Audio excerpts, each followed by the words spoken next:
నమస్తే. ప్రస్తుతం మనం సోమాజిగూడ ప్రెస్ క్లబ్ ఉన్నాం. సో ఈ రోజు ప్రధానంగా ఇక్కడ తెలంగాణ విద్యార్థి ఉద్యమకారుల సమ్మేళనం కూడా ఏర్పాటు చేస్తున్నారు. అంటే తెలంగాణ ఉద్యమం టైంలో ఎవరైతే విద్యార్థులుగా ఉండి ఉద్యమంలో పాల్గొన్నారో వాళ్ళందరూ కూడా ప్రభుత్వం ఆదుకోవాలి, ప్రభుత్వం వాళ్ళ చూడాలి అని చెప్పేసి. ఎందుకంటే ఆల్రెడీ కాంగ్రెస్ ప్రభుత్వం ఆల్రెడీ మేనిఫెస్టోలో కూడా హామీలు ఇచ్చింది. ఉద్యమకారులు ఎవరైతే ఉంటారో సో వాళ్ళకి 250 గజాల స్థలం కావచ్చు, ఆర్థిక సాయం కావచ్చు, ఇవన్నీ కూడా వేసింది. కానీ ఇంకా ఎప్పుడు అమలు చేస్తారు అని చెప్పి ఈ విధంగా కొంత సమ్మేళనం కూడా ఏర్పాటు చేసి సో మాట్లాడదాం. మనతో పాటు మాట్లాడడానికి ఉస్మానియా విద్యార్థి నాయకుడు సో మందల భాస్కర్ గారు ఉన్నారు. అన్న నమస్తే అన్న. సో చెప్పండి అన్న, ఎట్లా అంటే ఆల్రెడీ కాంగ్రెస్ ప్రభుత్వం హామీలు కూడా ఇచ్చింది సో ఉద్యమకారులు, కానీ మొన్న రీసెంట్ కొంతమంది ఉద్యమకారులకు కూడా చూసుకుంది కాంగ్రెస్ ప్రభుత్వం. సో మీరేం చెప్తారు? అది ఈరోజు సమాజ్గూడలో తెలంగాణ ఉద్యమకారుల వేదిక ఆధ్వర్యంలో తెలంగాణ రాష్ట్ర సాధనలో క్రియాశీలకమైన పాత్ర పోషించి వందల కేసులు పెట్టుకొని జైలు జీవితం గడిపినటువంటి ఉస్మానియా, కాకతీయ గారు మొత్తం తెలంగాణలో అప్పుడు 2009 ఎవరైతే విద్యార్థి నాయకులు ఉన్నారో వాళ్ళందరినీ ఒక ఉద్యమకారుల వేదిక ఏర్పాటు చేసుకొని ఏదైతే ఇప్పుడు ఈడ రాజకీయంగా ఉన్న వాళ్ళకి అవకాశాలు వచ్చాయి, జర్నలిస్టులకి కొంతమందికి అవకాశాలు వచ్చాయి, కొంతమంది ప్రొఫెసర్లకు కూడా అవకాశాలు వచ్చినాయి. కానీ నష్టపోయినటువంటి వాళ్ళు ఎవరంటే విద్యార్థి నాయకులు. ఎందుకంటే గ్రామీణ ప్రాంతాల నుంచి మొదటి తరం ఉస్మానియాకి వచ్చిన వాళ్ళు, కాకతీయకు వచ్చిన విద్యార్థులు ఈ తెలంగాణ రాష్ట్రంలో ఉద్యమంలో తన విలువైన సమయాన్ని వెచ్చించి ఉద్యమం చేశారు. ఒక 5 నుంచి 6 సంవత్సరాలు అందరూ కూడా కాంపిటేటివ్ పర్పస్లో వచ్చిన వాళ్ళు, చాలామంది ఉద్యోగాలు కొట్టుకోవాలని ప్రిపేర్ అవ్వడానికి వచ్చిన వాళ్ళు ఈ తెలంగాణ రాష్ట్ర ఉద్యమంలో భాగం అయిపోయారు. ఒక 14 విద్యార్థి సంఘాలను ఒక జేఏసీ పెట్టి తెలంగాణ పార్లమెంట్లో బిల్లు పెట్టాలి, తెలంగాణ రాష్ట్రాన్ని మన ఇవ్వాలని చెప్పేసి అని మొదలుపెట్టిన ఉద్యమంలో అందులో వందల కేసులు పెట్టుకుని జైలు జీవితం గడిపిన వాళ్ళు విద్యార్థి నాయకులు. 10 సంవత్సరాలు టీఆర్ఎస్ పార్టీలో ఈ ఉద్యమకారులకు గుర్తింపు జరగలేదు. ముఖ్యంగా కాంగ్రెస్ పార్టీ మేనిఫెస్టోలో ఉద్యమకారులను గుర్తిస్తాం, వాళ్లకు ఉపాధిని కల్పిస్తాం, వాళ్లకు ఏ ఫెసిలిటీస్ ఇవ్వాలన్నా అవి ఇవ్వడానికి సిద్ధంగా ఉన్నామని చెప్పి దాదాపు 16 నెలలు అవుతా ఉంది కాంగ్రెస్ పార్టీ. మరి ఆ మేనిఫెస్టోని పక్కకు పెట్టారా? ఆ మేనిఫెస్టోలో ఉన్నటువంటి దాన్ని ఇంప్లిమెంట్ చేయాలని ముఖ్యంగా అన్ని యూనివర్సిటీల నుంచి విద్యార్థి నాయకులు రావడం జరిగింది. మీరు కాంగ్రెస్ పార్టీ ముఖ్యంగా ఈరోజు కోదండరామ్ సార్ కూడా వచ్చారు. తెలంగాణ ఉద్యమంలో ఉన్నటువంటి దాసో శ్రవణ్ ఈరోజు టీఆర్ఎస్ పార్టీలో ఆయన కూడా ఎమ్మెల్సీ వచ్చింది, అద్దంగా దయాకర్ లాంటి వాళ్ళకి వచ్చింది. మేమందరం ఏమనుకుంటున్నామంటే విద్యార్థి నాయకులుగా అందరినీ కూడా కలిపి ఉద్యమంలో ఉన్నటువంటి వాళ్ళకు విద్యార్థి నాయకులుగా వివిధ రాజకీయ పార్టీలో ఉన్న వాళ్ళకు బీఆర్ఎస్లోనో టీఆర్ఎస్లో పనిచేసిన వాళ్ళకి అవకాశాలు వచ్చాయి, కానీ ఉద్యమకారులకు గుర్తించలేదు. మా యూనివర్సిటీలో దాదాపు ఈరోజు 400 మంది యూనివర్సిటీ ప్రొఫెసర్లు ఉండేటువంటి పరిస్థితి ఉంది. ఈరోజు తెలంగాణ రాష్ట్రం రావడానికి యూనివర్సిటీలు కారణమైతే ఆ యూనివర్సిటీలను విస్మరించి ఆ యూనివర్సిటీలో రిక్రూట్మెంట్ జరగకుండా చేసిన ప్రభుత్వం టీఆర్ఎస్ ప్రభుత్వం. ఉద్యమకారులకు గుర్తింపు ఇవ్వలేదు, అదేవిధంగా మా యూనివర్సిటీలకు గుర్తింపు ఇవ్వలేదు, మన గ్రాంట్స్ కూడా ఇవ్వలేదు, విద్యార్థులకు కనీసం ఫెలోషిప్లు ఇవ్వలేదు. మేము ఇక్కడ ఈరోజు కాంగ్రెస్ పార్టీని డిమాండ్ చేస్తుంది ఏంటంటే ఉస్మానియాలో పరిశోధన చేస్తున్న విద్యార్థులకి ఒక 20,000 రూపాయలు ఫెలోషిప్ ఇవ్వాల్సిన అవసరం ఉంది. అదేవిధంగా అసిస్టెంట్ ప్రొఫెసర్ల రిక్రూట్మెంట్ జరపాల్సిన అవసరం ఉంది. అదేవిధంగా తెలంగాణ ఉద్యమంలో క్రియాశీలకమైన పాత్ర పోషించిన విద్యార్థి నాయకత్వానికి ఉద్యమకారులుగా గుర్తింపు జరిగితే వాళ్ళకు ఈరోజు డాక్టరేట్లు అయిపోయి పిహెచ్డీ వెళ్ళిపోయి ఉన్న వాళ్ళకు రిక్రూట్మెంట్లో ఒక కొంత 10%, 20%. అదేవిధంగా స్వయంగా వాళ్ళు బిజినెస్లు పెట్టుకొని డెవలప్ కావడానికి అవకాశం ఉంది. వాళ్ళకు ప్రభుత్వం నుంచి బ్యాంకుల నుంచి రుణాలు ఇచ్చేటువంటి విషయం కావచ్చు, లేదు రాజకీయంగా కూడా వాళ్ళు యువ నాయకత్వాన్ని కూడా ప్రోత్సహించాల్సిన అవసరం ఉంది. యువకులే కదా దేశానికి మన నడిపోయేటువంటి వాళ్ళకు కూడా రాజకీయంగా పదవులు ఇవ్వాల్సినటువంటి అవసరం ఉంటుంది. ఉద్యమకారులకు ఏమైనా ప్రభుత్వం తరఫు నుంచి ఏమైనా ఇవ్వాలనుకో సో ప్రతి ఒక్కరిని ఉద్యమం చేసిన ప్రతి ఒక్కరిని ఉద్యమకారుడు అని చెప్పుకునే ఆవశ్యకత వస్తుంది. సో అలాంటప్పుడు వాళ్ళకి ఏ విధంగా అంటే ఉద్యమకారులను ఏ విధంగా గుర్తించాలంటారు? ఉస్మానియా యూనివర్సిటీ కావచ్చు, కాకతీయ కావచ్చు, తెలంగాణ ఉద్యమకారులు వాళ్ళు ఒక జేఏసీ ఏర్పాటు చేసుకోవడం కావచ్చు, వాళ్ళ కేసులు కూడా ఉన్నాయి. ఈరోజు నేను 2010 ఫిబ్రవరి 14th నన్ను లాఠీ చార్జ్ చేశారు. నన్ను కొడితే ఇదంతా తలకాయ పగిలిపోయింది. ఒక 14 స్టిచెస్ పడ్డాయి. ఫాలో మీ హాస్పిటల్లో నేను 4 రోజులు ఉన్నా. మాకు గుర్తింపు కంటే కేసులు ఉన్నాయి, ఉద్యమం ఉంది, మీడియా ఉంది. ఈరోజు తెలంగాణ మేము ఉద్యమం జరుగుతున్నప్పుడు మీడియా పాత్ర కూడా చాలా గణనీయమైంది. మాతో జర్నలిస్టు కూడా దెబ్బలు తిన్న పరిస్థితి వాళ్ళందరికీ తెలుసు. జిల్లాలలో ఎవరు ఉద్యమకారులు ఏంటనేది ఇంటెలిజెన్స్ ద్వారా తెలుస్తుంది, వాళ్ళ నేమ్స్ ద్వారా తెలుసుకుంటారు. అది పెద్ద విషయం కాదు. ముఖ్యంగా కాంగ్రెస్ పార్టీ మేనిఫెస్టోలో పెట్టింది కాబట్టి ఆ మేనిఫెస్టో ప్రకారం ఈ ఉద్యమకారులను గుర్తించండి. మా యూనివర్సిటీలో అటువంటి మారుతున్న కాలానికి అనుగుణంగా నూతనమైన కోర్సులు ఇంట్రడ్యూస్ చేయండి. మేము తెలంగాణ వస్తే మేము మా గురించి చేయలే, తెలంగాణ రావాలి, ఆ తెలంగాణలో విద్యావకాశాలు ఉండాలి, ఉద్యోగ కల్పన ఉండాలి, కాయల పడ్డ పరిశ్రమలను పునర్ప్రారంభించి మాకు ఉద్యోగ కల్పన జరపాలని చెప్పేసి అనే ఆలోచనతో మేము ఉద్యమించినాం. మాకు అవగాహన ఉంది తెలంగాణ రాష్ట్రాన్ని ఎట్లా నడపాలి. అందుకే 3 నుంచి 4 నెలలు విద్యార్థుల చేతిలో ఉంది ఉద్యమం. ఈ రాజకీయ పార్టీలన్నిటిని కూడా ఏకం చేయడంలో మా విద్యార్థుల పాత్ర కీలకం. ఇది ఈ రోజు పొలిటికల్ చేసి చైర్మన్ కోదండరాం వచ్చారు. కోదండరాం గారు ఆధ్వర్యంలో మేము పెట్టిన నెల రోజుల తర్వాత పొలిటికల్ చేసి ఏర్పడ్డది. అది విద్యార్థుల ఉద్యమం. మమ్మల్ని ఫస్ట్ రోజే మేమైతే ఏదైతే November 29th డిసెంబర్ రోజు మేము ర్యాలీ చేస్తే ఆర్ట్స్ కాలేజ్ నుంచి ఎన్సీసీ వరకు వస్తుంటే అప్పుడున్న స్టీఫెన్ రవీంద్ర గారు డీసీపీగా ఉండే, మమ్మల్ని కొడితే మొత్తం ఈ ఈవిపులన్నీ పగిలిపోయినాయి. మమ్మల్ని మొత్తం కూడా దెబ్బలు తిన్న వాళ్ళను మలకపేట పోలీస్ స్టేషన్కి తీసుకెళ్లారు. అంటే అది ఉద్యమం. మేము తెలంగాణ రాష్ట్ర ప్రకటన ఎప్పుడు వచ్చింది తెలుసా అండి మీకు? విద్యార్థి అసెంబ్లీ ముట్టడికి పిలుపునిచ్చింది. మొత్తం స్టేట్ సెంట్రల్ ఇంటెలిజెన్స్ అంతా ఏం చేసిందంటే, అరే అసెంబ్లీ ముట్టడి విద్యార్థులు పిలుపునిచ్చారు, వాళ్ళు తప్పకుండా మొత్తం హైదరాబాద్లో ఉన్న ఆంధ్రుల మీద దాడులు జరుగుతాయి, మొత్తం కూడా పెద్ద ఎత్తున విధ్వంసం జరుగుతుందని భయపడ్డటువంటి కేంద్రం అప్పుడు యూపీఏ చైర్మన్ సోనియా గాంధీ గారు ఉండేది. అప్పుడున్న హోమ్ మినిస్టర్ తోటి తెలంగాణ రాష్ట్ర ప్రకటన మేము ప్రకటించబోతున్నామని చెప్పారు. ఆ తర్వాత కూడా మళ్ళీ December 23కి ఆ సమైక్యాంధ్ర ఉద్యమం వల్ల మళ్ళీ వెనుకకు పోయింది. అందుకే మేమందరం విద్యార్థి నాయకులం మడమ తిప్పకుండా ఈ తెలంగాణ పౌరుషాన్ని చూపించడానికి దాదాపు మా విలువైన 5 సంవత్సరాలు ఈ ఉద్యమంలోనే ఉంచాం.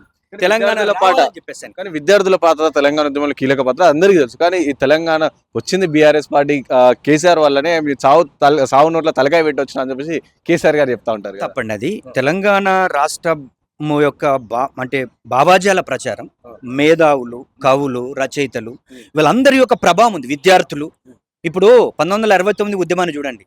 అప్పుడు మర్రి చెన్నారెడ్డి గారు 11 మంది ఎంపీలు గెలిచినటువంటి దాన్ని ఆయన కాంగ్రెస్లో కలిపి ముఖ్యమంత్రి తీసుకున్నాడు. ఇది రాజకీయ పార్టీ నాయకులు మోసం చేస్తారు. కేసీఆర్ కూడా వచ్చినటువంటి బ్యాక్గ్రౌండ్ కూడా అక్కడ డిప్యూటీ స్పీకర్ ఇస్తే మంత్రి పదవి వెళ్ళదు కాబట్టి ఈయన బయటకు వచ్చిండు. ఆయన నమ్మడానికి సిద్ధంగా లేదు. కానీ తెలంగాణ ప్రజల్లో వాదం ఉంది. ఆ వాదాన్ని ఇంకా రెట్టింపు చేయడానికి తను ఎమ్మెల్యేలుగా పోటీ చేయడం, రాజీనామా చేయడం, మళ్ళీ పోటీ చేయడం వల్ల తెలంగాణ వాదం. అందుకే కరీంనగర్ నూలు గెలిపించారు, మహబూబ్ నగర్ గెలిపించారు, ఆయన ఎప్పుడైనా గెలిపించారు. ఎందుకంటే తెలంగాణ ప్రజలకు రాష్ట్రం రావాలని. ఇది ప్రజా ఉద్యమం. ఈరోజు చూడండి, కాటి కాపర్లు కూడా జేఏసీ పెట్టుకున్నారు. మేము విద్యార్థి జేఏసీగా 610 కిలోమీటర్ ఉత్తర తెలంగాణ, దక్షిణ తెలంగాణ 620 కిలోమీటర్లు పాదయాత్ర చేస్తాం ఇదే ఎండాకాలంలో. మేము విద్యార్థి గర్జన పెడితే దాదాపు 5 లక్షల మంది ఉస్మానియాకి వచ్చారు. అది January 3కి. విద్యార్థులమి మా విలువైన సమయాన్ని ఇక్కడ వెచ్చించాం.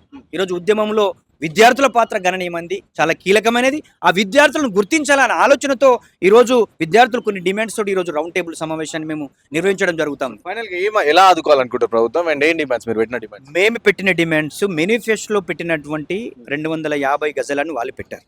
మేము ఒకటే చెప్పదలుచుకునేది ఏంటంటే, ముఖ్యంగా మొదట విద్యార్థి ఉద్యమకారులుగా గుర్తించండి. ఆ తర్వాత వాళ్ళు ఈరోజు PhD అయిపోయి డాక్టరేట్లుగా పొందిన వాళ్ళు అసిస్టెంట్ ప్రొఫెసర్ రిక్రూట్మెంట్కున్నారు. వాళ్ళకు కొంత పర్సంటేజ్ ఇవ్వండి.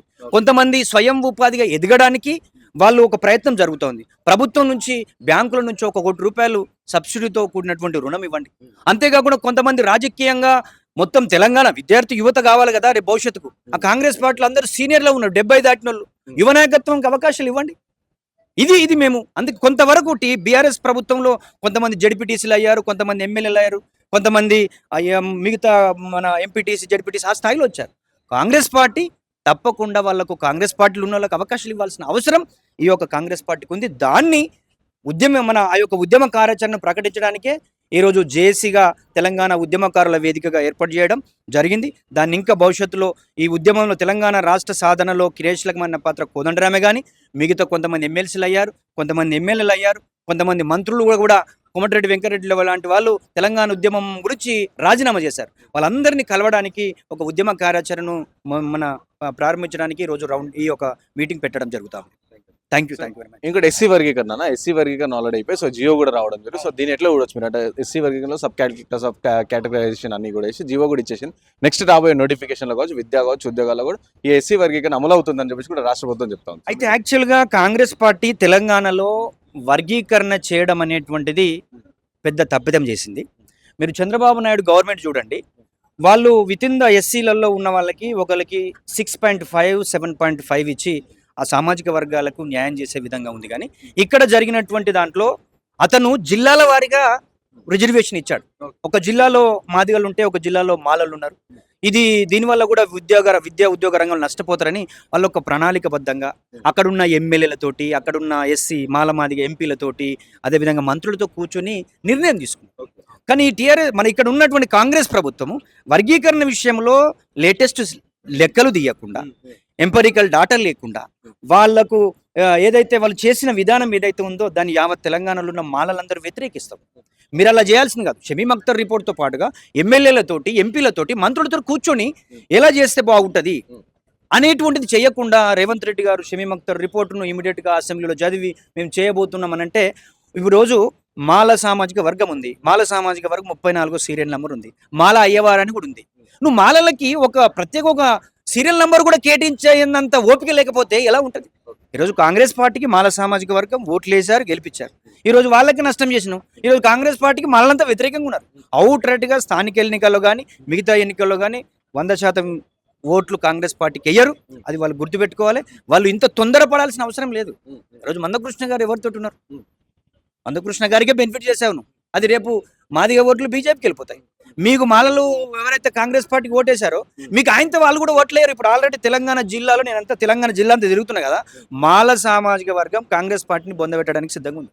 ఇది వాళ్ళు ఆలోచించుకోవాలని చెప్పేసి అని చెప్తా ఉన్నాను. నేను ఏమంటున్నంటే ఇవి 2 కులాలు ఈ తెలంగాణలో అంటరానితనాన్ని అనుభవించినాయి. వీళ్ళకున్న రిజర్వేషన్లలో ఉమ్మడి రాష్ట్రంలో ఏదైతే చేశారో మాదిగలకు 7%, మాలలకు 6%, మిగతా కులాలకు 1% చేసి ఉంటే ఇది న్యాయంగా ఉండేది, అందరికీ ఆమోదయోగ్యంగా ఉండేది. మీరు ఏం చేశారు? ఈరోజు మాలాకులు 26 కులాలు పెడితే అందులో 5% ఇచ్చారు. 18 కులాలలో ఉన్న వాళ్ళకి 9% ఇచ్చారు. మిగతా వాళ్ళకి 24 అని చెప్పారు. అందులో 1%. ఇప్పుడు ఎస్సీలలో వెనుకబడ్డ వాళ్ళు 1% పెట్టారు. వాళ్ళే ఇప్పటికే వెనుకబడ్డారు అంటే వాళ్ళకి 1% ఇవ్వడం వల్ల ఎలాంటి వాళ్ళకి అవుతుంది? మీరు చేయాల్సిన పని ఏముందంటే మీరు చేయవల డిక్లరేషన్ ప్రకారం ఆ 3% రిజర్వేషన్ పెంచి ఆ 18% వెనుకబడ్డ వాళ్ళకు ఒక 3-4% ఇవ్వండి. ఈ మాల మాదిగలను ఒకటే గ్రూపులో పెట్టేది ఉండే. 2 గ్రూపులు మాల మాదిగ ఉపకులాలను ఒక గ్రూప్ 2 గ్రూపులు పెట్టుంటే వీళ్ళకి న్యాయం జరిగేది. వీళ్ళకు మాలలకి రోస్టర్ పాయింట్లో ఎన్నో నంబర్ పెట్టారంటే 22వ రోస్టర్ పాయింట్ పెట్టారు. అది కూడా మన ఉమెన్ పెట్టారు. ఇది నిజంగా చారిత్రక తప్పిదం. అవగాహన లేకుండా, మేధావులను కలవకుండా, మేధావులతో చర్చించకుండా ముఖ్యమంత్రి గారు ఆ ఉన్నటువంటి తెలియని మంత్రులతోటి చేశారు. అది నిజంగా తెలంగాణలో చాలా వ్యతిరేకత బాగుంది. తప్పకుండా కాంగ్రెస్ పార్టీకి బుద్ధి చెప్తారు. అంటే సుప్రీంకోర్టు చెప్పినట్టు డెడికేటెడ్ కమిషన్ వేసినాము అండ్ అలాగే తప్పది. సుప్రీంకోర్టు ఏం చెప్పిందంటే మీరు లేటెస్ట్ సెన్సెస్ తీసుకోండి. ఇప్పుడు దళితులు ఎంత ఉన్నారు? వీళ్ళు మొన్న టీఆర్ఎస్ గవర్నమెంట్ లెక్కల ప్రకారం 64 లక్షలు, వీళ్ళ లెక్కల ప్రకారం 62 లక్షలు అన్నారు. వీళ్ళు తీసుకుంది ఎప్పుడు? 2011 లెక్కలు. ఆ 2011 లెక్కలకు ఉమ్మడి రాష్ట్రంలో ఉన్న లెక్కలకు తెలంగాణలో ఈరోజు 73 లక్షల మంది ఉన్నారు ఎస్సీలు. 73 లక్షల మందికి సరిపడే రిజర్వేషన్ ఈరోజు 23% రావాలి కదా. మీరు ఎక్కడున్నారు? ఇది అర్థం చేసుకోవాల్సిన అవసరం ఉంది. ఇది అవగాహన రాయిత్వం. నేను కోదండరామ్ సార్ కూడా చెప్పడం జరిగింది. ఆయనకు తెలియకుండానే జస్ట్ సుదర్శన్ రెడ్డి లాగా వాళ్ళకు తెలియకుండా రాజకీయంగా జనాభా ప్రకారం చేశారు. జనాభా ప్రకారం చేయమని ఎక్కడ చెప్పలే, వెనుకబాటు ఆధారంగా చేయమని చెప్పారు. అది ఈరోజు ఎస్సీలలో ఉన్న ఉపకులాలకు అన్యాయం జరిగింది, ఎస్సీలలో ఉన్న మాలలకు అన్యాయం జరిగింది. ఇది తప్పిదం. అందుకే మాల మాదిగకు కేటాయించి ఉపకులాలకు కేటాయిస్తే 2 గ్రూపులు 1-2 చేసి ఉంటే ఈరోజు తెలంగాణలో అందరూ కూడా చాలా సంతోషంగా ఉండేటోళ్ళు. దీన్ని వ్యతిరేకిస్తున్నారు. ఇది చారిత్రక తప్పిదమని వాళ్ళు పునరాలోచన చేయాలని చెప్పేసి కూడా వాళ్ళకు హెచ్చరిక చేస్తా ఉన్నాం. Thank you.